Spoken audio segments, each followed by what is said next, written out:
Stocks are having a volatile week plus in light of President Trump's tariff policies and some of the back and forth regarding the exact plans. And you may be staring at your brokerage and retirement accounts, a little unsure of what money moves you should make. We want to help you out and discuss different ways that you can take control of your finances amid the uncertainty. Here with more, we've got Matt Schulz, who is the Chief Consumer Finance Analyst over at LendingTree. Matt, good to have you here. You highlight 3 steps people can take: paying off high interest debt, building your emergency fund, and sticking with your long-term goals. Let's start with paying off high interest debt. What do Americans need to know? Well, it's really all about kind of firming up your financial foundation so you're ready for whatever comes in this time of uncertainty. But it's a really great way to start is to knock down that high interest debt. And the good thing to know is that there are options. A 0% balance transfer credit card is a great option. And there's even a card out there now that will give you 2 full years without accruing any interest on that card. But something like a low interest personal loan can be a good call too.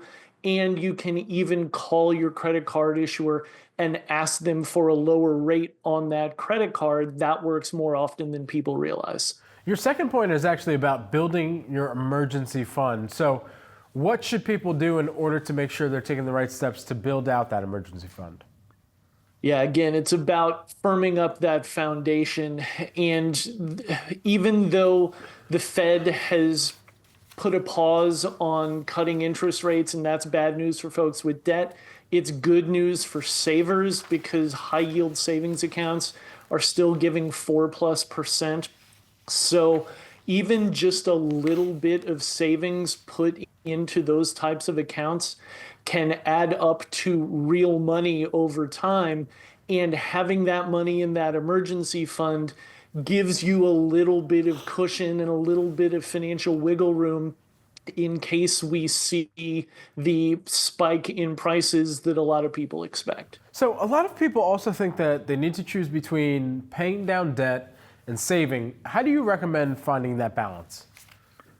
Honestly, you need to do both. It's easier said than done for sure, but having some emergency savings once that credit card debt gets down to 0 is the way that people can snap out of that cycle of debt that they find themselves in. Because for too many people, when you get that card balance down to 0, if you have no savings, the next time your dog has to go to the vet or you have a flat tire, that money just goes back on that credit card and that wheel of debt keeps spinning.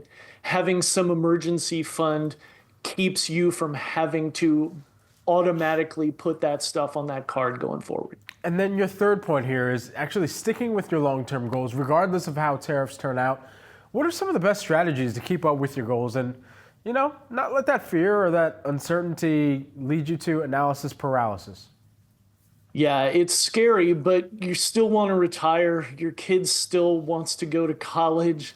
You still may have other things that you're looking at. So really, it's a lot about looking at your budget and just really paying attention to priorities and making sure that what you're spending on is what matters most to you. And that may require some sacrifice, some tough decisions among folks, but it's really, really important to not panic and suddenly abandon your long-term goals, because the biggest financial asset that any of us have is time. And if you throw that away because you're panicked, it usually doesn't end up working very well. Matt, we're going to go into the bonus here. You actually have 3 more, just personal tips to make sure that, in addition to make sure your finances are getting right, that you can also regulate to make better decisions along the way. What are those 3 tips? Yeah, really, one of the biggest ones is simply just to breathe and to not panic and to step away from the doom scrolling and some of the headlines that you see and pay attention to yourself and your physical and mental health.